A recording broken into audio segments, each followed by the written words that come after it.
కథ రివర్స్ అయింది. అగ్నిగుండం ఆయన్ని కాల్చలేకపోయింది. 4వ వ్యక్తి క్రీస్తు, మనుష్య రూపములో ఉన్న క్రీస్తు రానవచ్చాడు.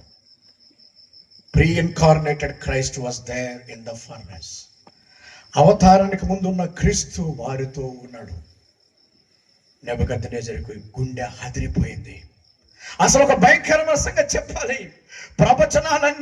ప్రవచన గ్రంథాల్లో అన్ని గ్రంథాలు కూడా అన్ని దేశాల్లోనే రాయబడ్డాయండి.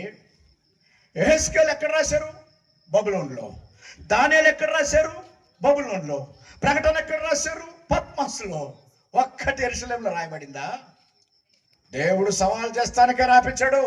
ఒరే దేశాలారా, ఒరే రాజులారా, అన్ని దేశాలు నావే, అన్ని ప్రవచనాలు నావే, దేశాల అంతమంతా నా పుస్తకంలో ఉంటుందని వాళ్ళ దేశానికి వెళ్ళి రాసి మనకు పంపించుడు. 3 గొప్ప ప్రవచన గ్రంథాలు యోనా దేశము బయట రాయించటం ఎంత ఆశ్చర్యం! ఏది దేవుని జ్ఞానం? ఎందుకు దేవుడు ఎలా చేస్తున్నాడు?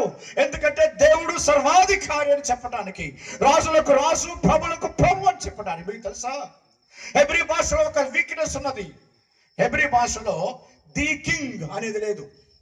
రాజు, గొప్ప రాజు అంటే ఇంగ్లీష్లో ఏమంటే ది కింగ్. పాపం హెబ్రీ భాషలో ది కింగ్ అని లేదు. వాళ్ళు ఏం రాసుకుంటారంటే కింగ్ ఆఫ్ కింగ్స్ అని రాసుకుంటారు. రాజులకు రాజు అని రాయాలి, రాజు అని రాయటానికి లేదు. ది కింగ్ అని రాయటానికి వాళ్ళ భాషకు లేదు. అందుకే బైబిల్ ఎక్కడైనా సరే రాజులకు రాజు, ప్రభులకు ప్రభు. ఇంకో